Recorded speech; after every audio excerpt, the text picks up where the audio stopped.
Iginiit ni Chinese Embassy Deputy Chief of Mission Zhou Ziyong na nagbigay umano ng commitment ang Pilipinas na aalisin ang BRP Sierra Madre sa Ayungin Shoal.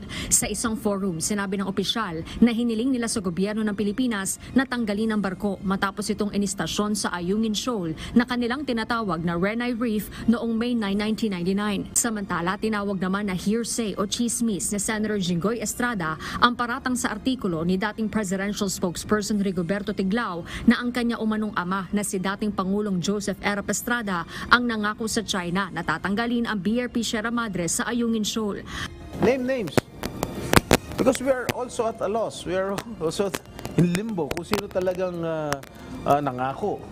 Ayon kay Senator Estrada, nakausap niya sa telepono si dating Defense Secretary Orly Mercado na nagsilbi noong panahon ng kanyang ama at pinatotohanan umano nito na walang pangako o kasundo ang nangyari sa ilalim ng administrasyong Estrada.